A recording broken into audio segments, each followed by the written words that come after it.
என்னடி 10ஓட 11 உன்னை தொட்டுட்டு விடாம உன்னை தாலி கட்டி ஏன் கூட வச்சு குடும்பம் நடத்தலாம்னு நினைச்சா நீ மண்டபத்தை விட்டு தப்பிச்சு போறியா?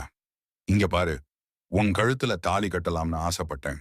ஆனால் நீ இவ்வளவு தூரம் ஓடி வந்துட்ட. என்ன பிடிக்கலன்னு ஓடி வந்த உனக்கு தாலி கட்டி குடும்பம் நடத்த எனக்கு விருப்பம் இல்ல. இந்த அமைச்சர் துரை சிங்கத்தை பிடிக்கலன்னு ஒருத்தி ஓடி போயிட்டான்னு ஊரும் உறவும் பேசக்கூடாது.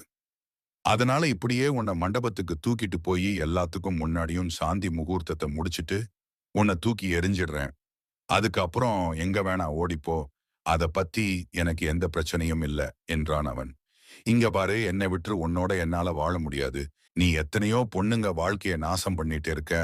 உன்ன மாதிரி ஒருத்தனுக்கு பொண்டாட்டியா வாழ்றதை விட சாகிறது எவ்வளவு மேல்.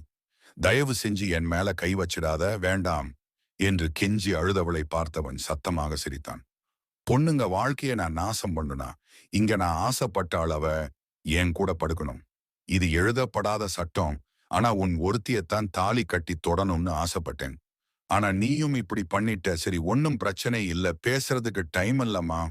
நீ கிளம்பு, காலையில முகூர்த்தம் இருக்கு, இப்பவே சாந்தி முகூர்த்தம் முடிச்சிடலாம் என்று அவளை தன் தோள் மீது தூக்கி போட்டான். அவளோ 2 கைகளால் அவன் முதுகில் அடித்துக்கொண்டே காலை உதறிக்கொண்டு என்னை விடு என்று கத்திக் கொண்டிருக்க அவன் அடியாட்களோ அவனுக்கு பின்புறமாக நடந்து சென்றனர். காருக்கு அருகில்